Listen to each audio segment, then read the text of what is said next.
That was Allegretto by Madame Sidney Pratten. Let's break down how to play it. We're going to start by talking about the right hand. You've probably noticed if you looked at the music, the right hand has a pattern that's happening over and over and over again, with little tiny variations. That pattern is going to start with M and I, our middle and our index finger, alternating repetitively. Okay? So let's begin by putting our M finger on the first string. If you want, you can start off with your thumb, or P, anchored to maybe the third or fourth string, just to give us a little bit of comfort at first. After you pluck that middle finger, I want you to immediately kick this index finger out so that it lands on the first string and cuts it off. Then when you pluck your index finger, you're going to do the same thing, only the M finger is going to kick out and cut off the first string. So let's start off by just making this M-I pattern continuously flowing, but staccato or short notes.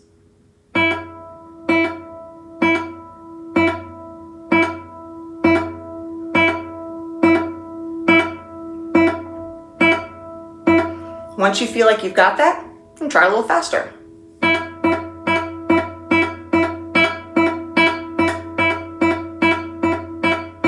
If that's feeling comfortable, crank it up even more.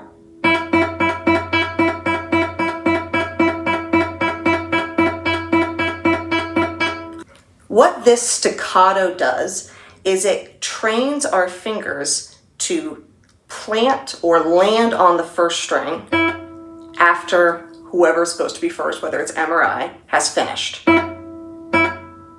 Once you have this motion happening intuitively, that's going to increase your speed. However, you'll notice when I play it, it doesn't sound staccato like this. That's not what we're going for. We want smooth, connected, or legato. So to turn this staccato into legato, instead of having the opposite finger kick out and plant or land on the first string, you just want it to kick out and hover right in front of the first string, not touching it, until right before it's going to play. So,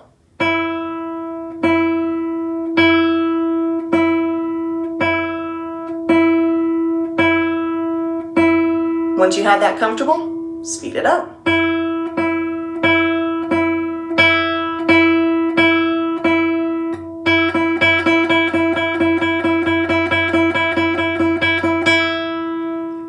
All right, if we've got our middle and index finger working, the next component to get in here is the thumb.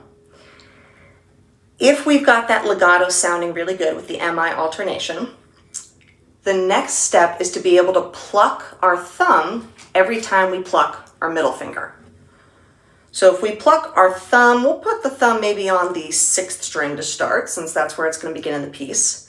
When we pluck that middle finger, we need our thumb to come up and kind of land against the index finger, the side of it as well. But, just like we practiced a moment ago, the other thing that has to happen when we pluck that middle finger and thumb is our index finger needs to pop out and get ready. So we really should look like this. Try that again.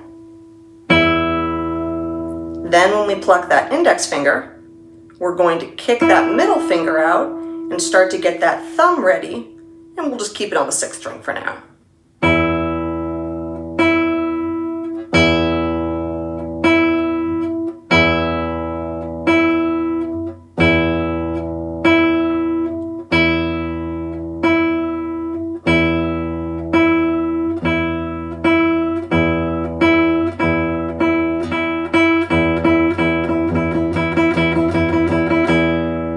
Etc. Once you're comfortable with that, we got to make it a little bit more challenging because the thumb needs to be able to change strings. A good drill to kind of turn this into is to keep your middle and index finger on that MI alternation on string 1, but every time after you finish plucking a bass note, change to the next string. So going from 6 to 5 to 4 to 3 to 2, then going to 3, 4, 5, 6. And if you really want to challenge yourself, when you finish with that 6th string, skip back up to the 2nd string and back down to the 6th string. It'll sound like this. 1, 2, 3.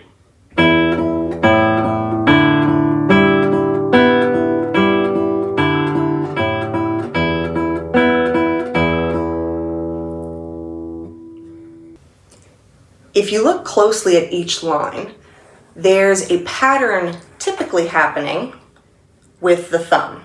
So for instance, on the first line, the thumb is going to go 6, 3, 2 for all 4 measures. You can take that and make that a drill as well with just open strings.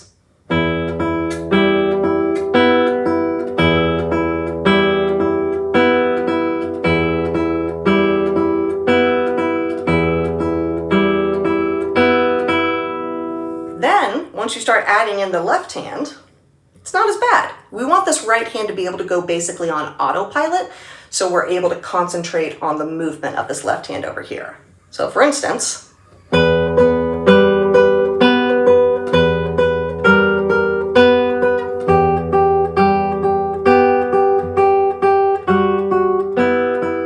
etc. On the next line, the thumb pattern changes to 5, 4, and 3. So you could practice that as well with open strings. Then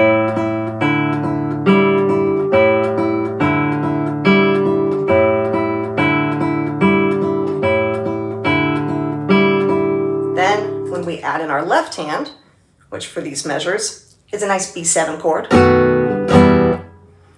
all we have to do, if this is on autopilot, is focus on this left hand moving the 4th finger from F sharp to G.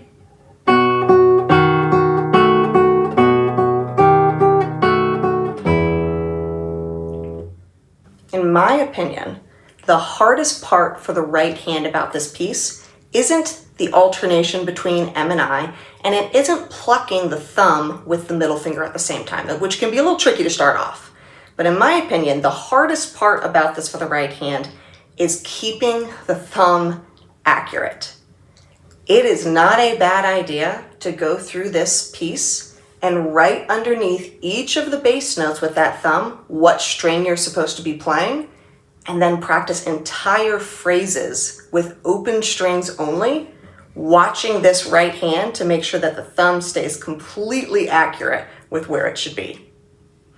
So for instance, if I skip the pickup notes at the beginning and I play the first phrase, which would be measures 1 through 7, it would sound like this.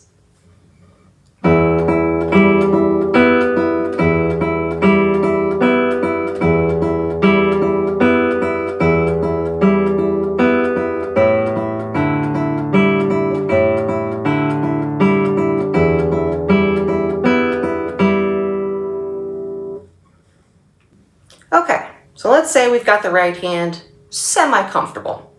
Let's talk about some issues that we have in this piece for the left hand. Quite often, the left hand is traveling horizontally along the neck. So it's moving from side to side, or in other words, shifting. The first example of this would be at the very beginning. We start with our first finger on G, go to our 3rd finger on A, and then in the very next note, have to get that 3rd finger up 2 more frets to B. We're going to take the bass notes out of this for a moment. So we'll just play G, A, B. Now, if you've been paying close attention to my eyes on the camera, you'll see that instinctively, the first thing on my body that moves whenever I have a shift is my eyes. When I'm here on the G, great, I've played it, now I'm looking on A. When I play this A, the moment I'm comfortable there, my eyes are moving to that 7th fret and gluing right on it so that I can land there with accuracy. It's similar to if you ever play basketball or football or something. Really, really good professionals or really, really good players can make a no-look pass, or they can do, in the case of basketball, a no-look shot. But it's a bit of a gamble. You're going to be a lot more accurate if you look in the direction of where you're throwing or in the direction of where you're shooting. I can make this shift without having to look ahead. But it does mean that I'm gambling a little bit. So in order to minimize any sort of mistakes, I want my eyes to look there first. This is especially true when we have some bigger shifts in the piece. So for instance, in measure 21, we go from the 12th fret E to the 5th fret A. That's a big shift. It's going to make our life a lot easier if our eyes make that shift first. Now, we've talked about the eyes needing to move. What should happen with the hand when it does the shift? A couple things. I'm so glad you asked. First, you want to make sure that the finger pressure, whichever finger is squeezing, and go back to this A going to B here, you want to make sure that as you start to move, you relax the pressure on that finger. So instead of it having to fight through like this, you're going to pluck, relax, move, and squeeze again. As you get better with that, you'll speed that up. Squeeze, relax, move, squeeze. Until there's barely a gap in between. The last thing that we want to keep in mind for this left hand when we're shifting is that we want our thumb back here to move with our hand when we shift. If we leave our thumb in place back here, now my hand is pulled out like I'm hitchhiking, and I'm no longer having my thumb give support when my third finger goes into play. My thumb should be back here so that when my third finger squeezes into the neck, my thumb is there for a little bit of reassurance, a little bit of guidance, a little bit of stability. But if my thumb is back here, it can't do that job. So, in summation, eyes should move first. Relax the pressure on the finger when you start to shift, and bring that thumb with you. If you're feeling comfortable with shifting, we can level that up in measure 21 and turn it into a glissando or gliss. Another word for this that's a little less fancy, a slide. In this measure, we need to move from our third finger on B, the 7th fret, all the way up to the double dot on most guitars, fret 12, which is E. However, there's a line connecting those two notes. That line is telling us that we need to do most of what I said for the shifting, our eyes moving first and our thumb moving with us, but instead of relaxing the pressure, like we do when we shift, we need to keep the pressure so that as we travel from the 7th fret to the 12th, we get all of these frets in between. Like that.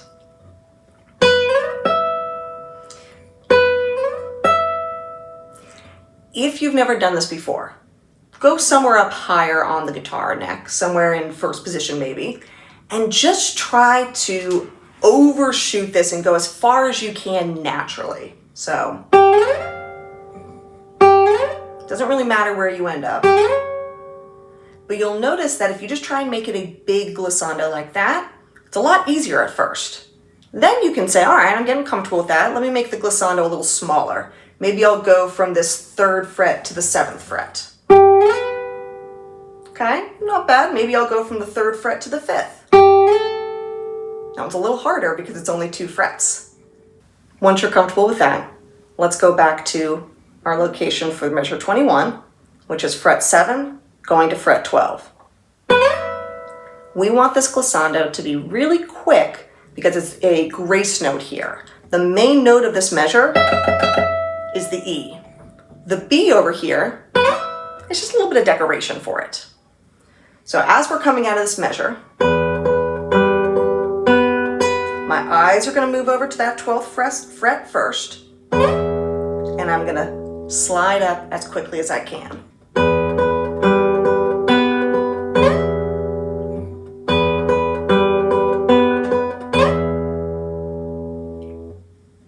Okay, we are going to back up a bit here and go to measure 18.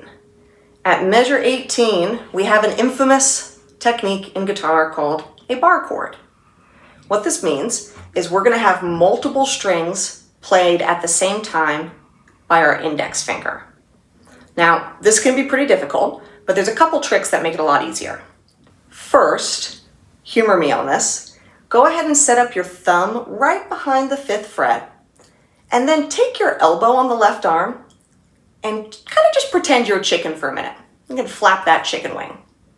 As you flap it, keeping your thumb on the neck, you'll notice that when you bring that elbow in closer to the guitar, it turns your hand.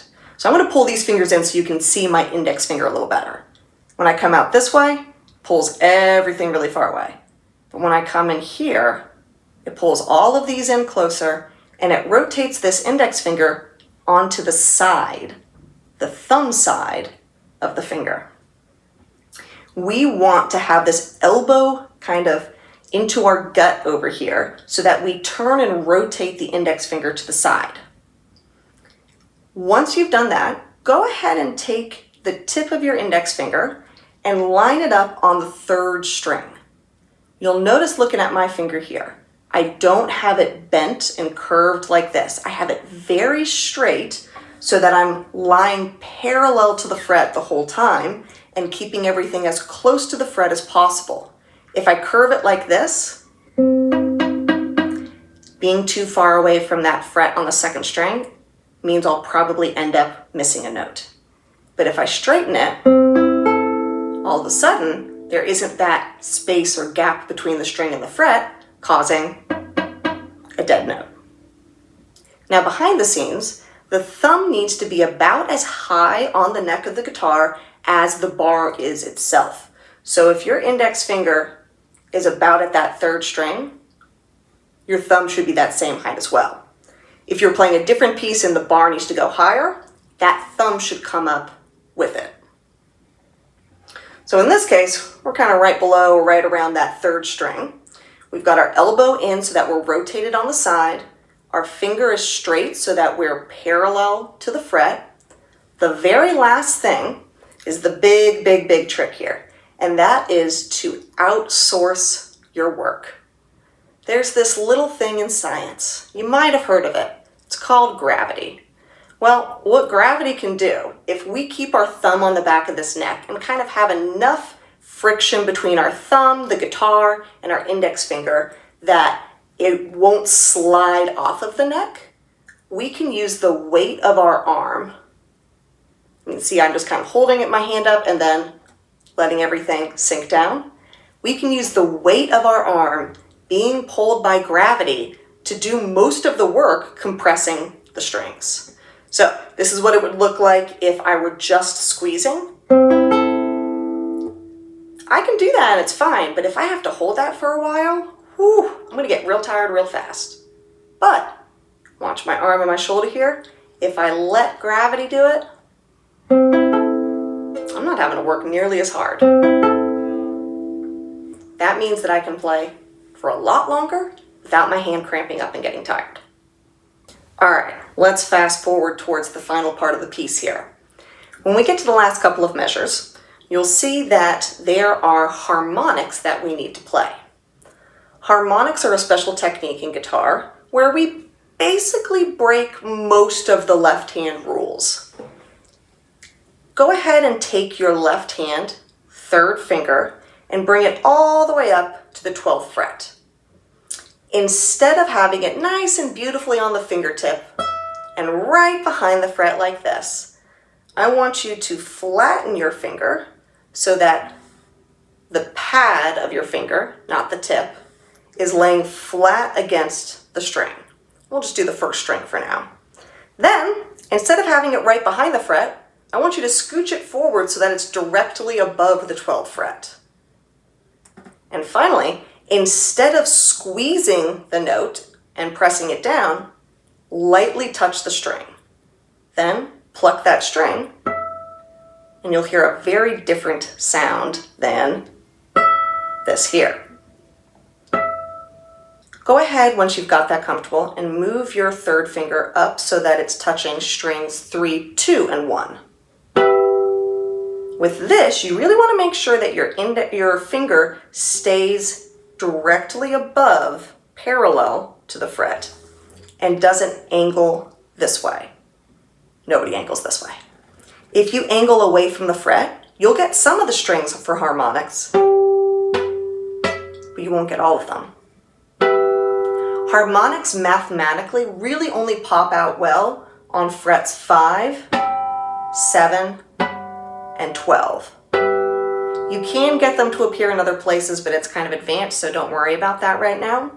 But for instance, if I go to that 6th fret, I'm doing all of the same techniques, but it doesn't work unless I move to the 7th fret. So in the piece, instead of just doing these 3 strings here, we actually want to extend our finger all the way up to the 6th string so that we can get strings 6, 3, 2, and 1 together, like this. There's 2 final tricks that can help us with harmonics. One of them's really easy.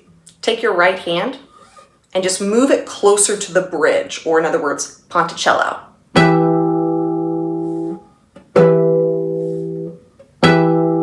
This ponticello for harmonics can really make them pop a bit better.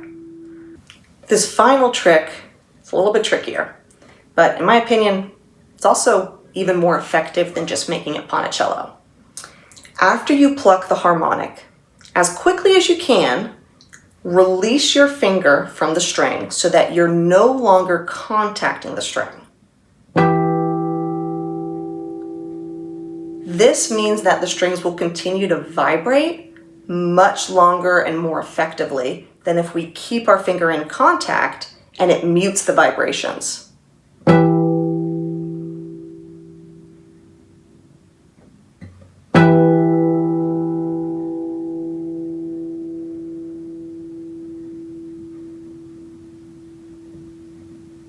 I mean, just listen to how long I don't know how well it picks up on the recording, but it rings for a long time over here in person. So, parallel, directly above the fret, pad of the finger / the whole middle part, lightly applying contact but not pressure, moving our right hand ponticello, and lifting our finger off after plucking. That's what's going to give us our best harmonics. The final thing in this piece is the final chord. And if you look at it, you'll notice there's too many notes for us to pluck with this hand. We have 2 options here. We can either strum the whole chord, or we can keep I, M, and A, index, middle, and ring, on strings 3, 2, and 1, but roll the chord with our thumb moving through the bass strings. So in this case, our thumb would go from 6, rest stroke to our 5th string, rest stroke to our 4th string, and then free stroke to the side of our index finger.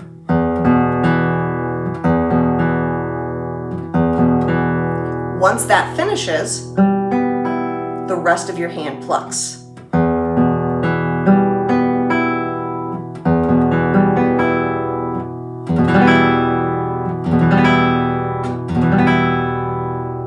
This can be a bit trickier at first instead of just strumming all the way through with your thumb. So no worries if you want to just give a good thumb strum there. But this is a really cool technique that can kind of control a different sound. That's it for our tutorial today on Allegretto. I wish you all the best of luck practicing, and if you've got questions, throw them in the comments. We'll do our best to give you a good answer in a timely manner.